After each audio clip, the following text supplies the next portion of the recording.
नमस्कार तथा हार्दिक स्वागत छ आर्ट अफ टिचिङ युट्युब च्यानलमा। म विदुर हरि आचार्य। आजको यस भिडियो सामग्रीमा समसामयिक विषयवस्तु तथा शिक्षक सेवा आयोगको तयारीका लागि पनि महत्त्वपूर्ण अध्ययन सामग्री, शिक्षा विज्ञान तथा प्रविधि मन्त्रालयले हालै जारी गरेको नयाँ लेटर ग्रेडिङ निर्देशिका 2078 को बारेमा बुदागत रूपमा जानकारी दिन गइरहेको छु। यस आर्ट अफ टिचिङ युट्युब च्यानलमा रहेका शिक्षक सेवा आयोग तयारी तथा सिकाइ सहजीकरणमा सूचना प्रविधिको प्रयोग तथा समसामयिक प्रविधि सम्बन्धी जानकारीका लागि सब्स्क्राइब गरी आवश्यक सकारात्मक सुझावको अपेक्षा गर्दै सुरुवात गरौँ। आजको महत्त्वपूर्ण विषयवस्तु लेटर ग्रेडिङ निर्देशिका 2078। लेटर ग्रेडिङ निर्देशिका 2078 यो निर्देशिका नेपाल सरकार शिक्षा विज्ञान तथा प्रविधि मन्त्रालय मान्य मन्त्री स्तरको 2078 9 महिना 7 गतेको निर्णय बमोजिम स्वीकृत भएको छ। को प्रस्तावनामा उल्लेख गरिएको छ, विद्यालय शिक्षाका लागि राष्ट्रिय पाठ्यक्रम प्रारूप 2076 को मार्गनिर्देश बमोजिम विद्यार्थी मूल्याङ्कनमा लेटर ग्रेडिङको प्रक्रिया निर्धारण गरी विद्यालय तहको मूल्याङ्कन र प्रमाणीकरणमा सान्दर्भिकता, पारदर्शिता, वस्तुनिष्ठता र विश्वसनीयता कायम गर्न वाञ्छनीय भएकोले शिक्षा नियमावली 2059 को नियम 192 को ङ ले दिएको अधिकारको प्रयोग गरी शिक्षा विज्ञान तथा प्रविधि मन्त्रालयले यो निर्देशिका तयार गरी लागू गरेको छ। यस निर्देशिकामा जम्मा 5 वटा परिच्छेदहरू छन्, जस अन्तर्गत परिच्छेद 1 मा नाम, प्रारम्भ, परिभाषा र उद्देश्यहरू रहेको छ। परिच्छेद 2 मा पाठ्यघण्टा उल्लेख छ। परिच्छेद 3 मा विद्यार्थी मूल्याङ्कनमा लेटर ग्रेडिङ प्रणाली। परिच्छेद 4 मा लेटर ग्रेडिङको कार्यान्वयनमा सम्बन्धित निकायहरूको भूमिका र परिच्छेद 5 मा विविध यी विषयवस्तुहरू उल्लेख गरिएको छ। यस निर्देशिकामा केही परिभाषाहरू रहेका छन्, जस्तै पाठ्यघण्टा अथवा क्रेडिट आवर भन्नाले पठन पाठन सञ्चालनका लागि खर्च भएको साप्ताहिक 32 घण्टाको समयावधिलाई सम्झनुपर्छ भनी उल्लेख गरिएको छ। यसैगरी लेटर ग्रेडिङ भन्नाले तोकिएको सक्षमताको मूल्याङ्कन पश्चात विद्यार्थीले हासिल गर्ने सिकाइ स्तरलाई अक्षरमा गरिने प्रस्तुति भनी सम्झनुपर्छ भनी लेटर ग्रेडिङलाई परिभाषित गरिएको छ। यसैगरी स्तरीकृत अङ्क अर्थात् ग्रेड पोइन्ट भन्नाले अक्षरमा गरिएको विद्यार्थी मूल्याङ्कनको स्तरीकरणलाई अङ्कमा प्रस्तुत गरिएको अनुसाङ्खिक मान सम्झनुपर्छ भनी परिभाषित गरिएको छ। ग्रेड पोइन्टको विद्यालय शिक्षामा लेटर ग्रेडिङ कार्यान्वयनको उद्देश्य, यसका उद्देश्यहरू, लेटर ग्रेडिङ कार्यान्वयनका उद्देश्यहरू निम्न बमोजिम उल्लेख गरिएको छ। क विद्यार्थीको सिकाइ सक्षमतालाई यथारूपमा प्रमाणीकरण गर्ने। ख सिकाइ उपलब्धिको मापनबाट प्राप्त अङ्कगत स्तरलाई 8 वटा अक्षरगत स्तरमा सूचित गर्ने।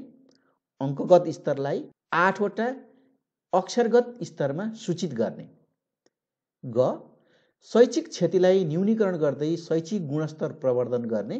घ एकल विषय प्रमाणीकरणका माध्यमबाट विद्यार्थीको बौद्धिकताका आधारमा सिकाइका अवसर प्रदान गर्ने। यसैगरी पाठ्यघण्टा तथा कार्यघण्टाका विषयमा विद्यालय तहमा पठन पाठन सञ्चालनका लागि सामान्यतया 60 मिनेटको 1 घण्टी हुनेछ, तर विद्यालयले वार्षिक कार्यघण्टा नघट्ने गरी यसमा समय व्यवस्थापन गर्न सक्नेछ।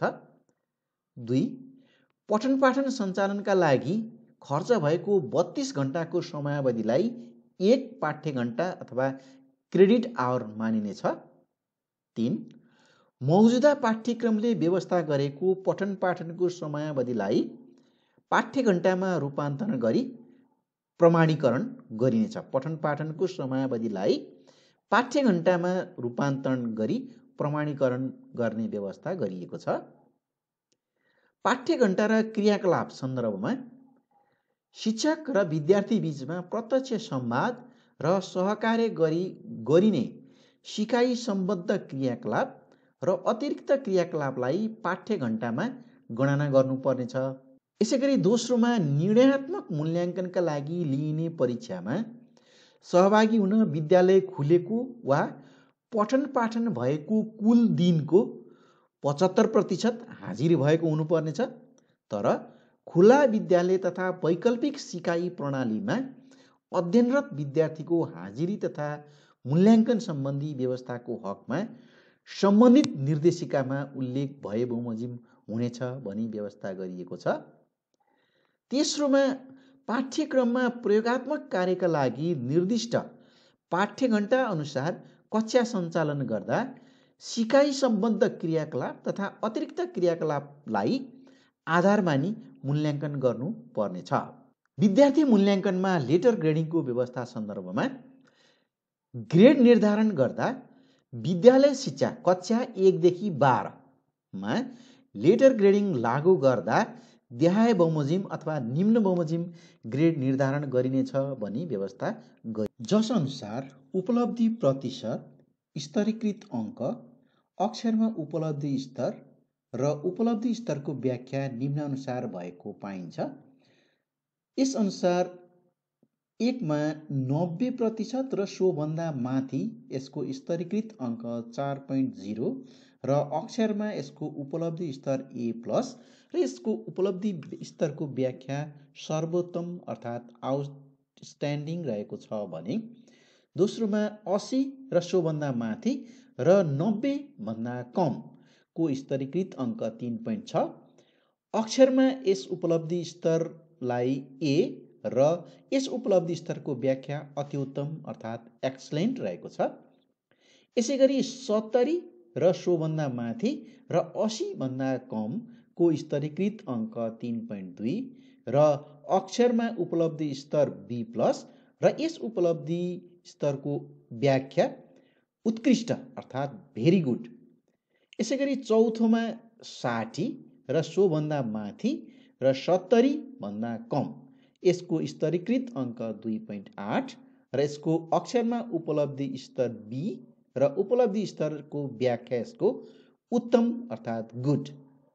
5, 50 र सोभन्दा माथि र 60 भन्दा कम यसको स्तरीकृत अङ्क 2.4 र यसको अक्षरमा उपलब्धि स्तर C+ र उपलब्धि स्तरको व्याख्या सन्तोषजनक अर्थात् सेटिस्फ्याक्ट्री रहेको छ। यसैगरी 6 मा 40 र सोभन्दा माथि र 50 भन्दा कम यसको स्तरीकृत अङ्क 2.0 र अक्षरमा यसको उपलब्धि स्तर C र यस उपलब्धि स्तरको व्याख्या ग्राह्य अर्थात् एक्सेप्टेबल। 7, 35 र सोभन्दा माथि र 40 भन्दा कम यसको स्तरीकृत अङ्क 1.6 र अक्षरमा उपलब्धि स्तर D र उपलब्धि स्तरको व्याख्या आधारभूत अर्थात् बेसिक। र 8 मा 35 भन्दा कम यसको स्तरीकृत अङ्क रहेको छैन र अक्षरमा यसको उपलब्धि स्तर NG अर्थात् नट ग्रेडेड र उपलब्धि स्तरको व्याख्या अवर्गीकृत अर्थात् नट ग्रेडेड रहेको छ। ग्रेड र यसको व्याख्या अघि नै पनि भनिसकेको छ। A+ ग्रेडको यसको व्याख्या सर्वोत्तम अर्थात् आउटस्ट्यान्डिङ, A ग्रेडको व्याख्या अति उत्तम अर्थात् एक्सलेन्ट, B+ ग्रेडको व्याख्या उत्कृष्ट अर्थात् भेरी गुड, B ग्रेडको व्याख्या उत्तम अर्थात् गुड, C+ ग्रेडको व्याख्या सन्तोषजनक अर्थात् सेटिस्फ्याक्ट्री, C ग्रेडको व्याख्या ग्राह्य अर्थात् एक्सेप्टेबल, D ग्रेडको व्याख्या आधारभूत अर्थात् बेसिक र NG नट ग्रेडेडको व्याख्या अवर्गीकृत अर्थात् नट ग्रेडेड रहेको छ। लेटर ग्रेडिङको कार्यान्वयन विधि तथा ग्रेड वृद्धि परीक्षा सन्दर्भमा यस निर्देशिकामा उल्लेख भए बमोजिम लेटर ग्रेडिङ कार्यान्वयन विधि देहाय बमोजिम हुनेछ भन्ने उल्लेख गरिएको छ, जस अन्तर्गत प्रत्येक विषयको उत्तर पुस्तिकाको परीक्षण र सम्परीक्षण अङ्कमा गरिनेछ। परीक्षण र सम्परीक्षणबाट प्राप्त अङ्क जसको ग्रेड सिटमा सैद्धान्तिक र आन्तरिकको छुट्टा छुट्टै अङ्कलाई अक्षर ग्रेडमा रूपान्तरण गरिनेछ। खमा सम्बन्धित तह वा कक्षा पुरा गरेको विद्यार्थीले प्राप्त ग्रेड सिटका आधारमा सम्बन्धित तह वा कक्षा पुरा गरेको भएमा पेशागत र प्राविधिक तथा व्यावसायिक शिक्षाको अवसर प्राप्त गर्नेछन्। अग्र अध्ययनका लागि भने सो तह वा कक्षा पूरा गरी स्तरीकृत अङ्क अर्थात् जिपिए सहितको ग्रेड सिट र मूल प्रमाणपत्र उपलब्ध गराइनेछ। गमा विद्यार्थीहरूले प्राप्त गरेको ग्रेडको व्याख्या अर्थात् डिस्क्रिप्टर लब्धाङ्क पत्रमा उल्लेख गरिएको हुनेछ, उल्लेख गरिनेछ।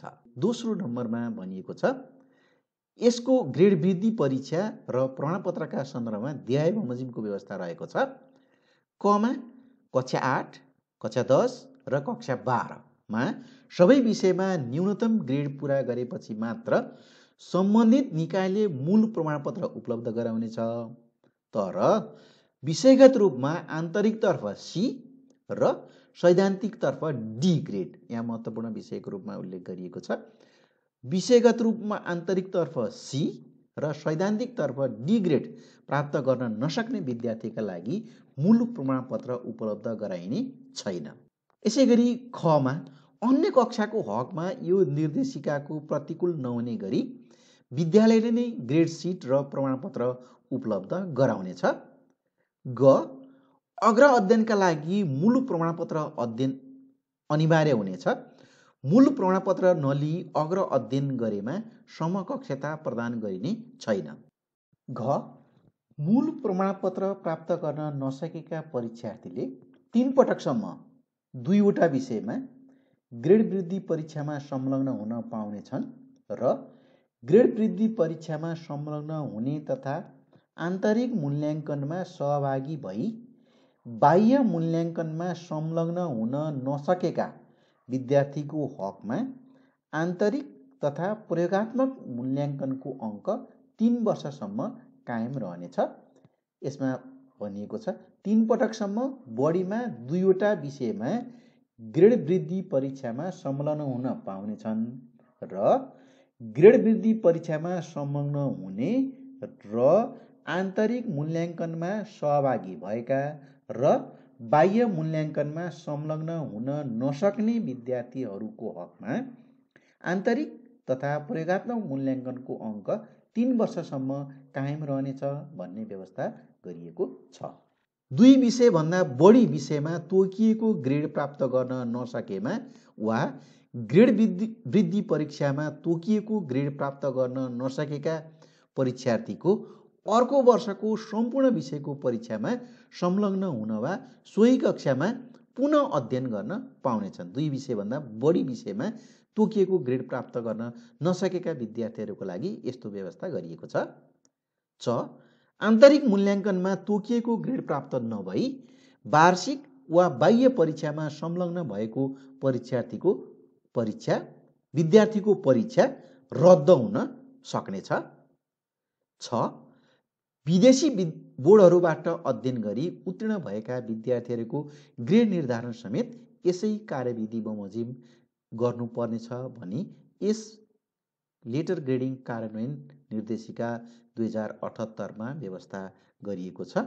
धन्यवाद। लेटर ग्रेडिङ निर्देशिका 2078 को बारेमा यहाँलाई सरसर्ती बुदागत रूपमा यस सन्दर्भमा जानकारी उपलब्ध गराएको छु।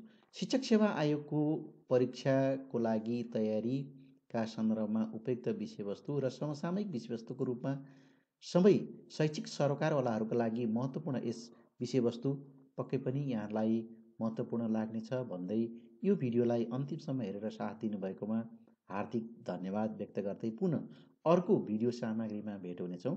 आजको लागि बिदा हुन्छु। हस्, धन्यवाद, नमस्कार।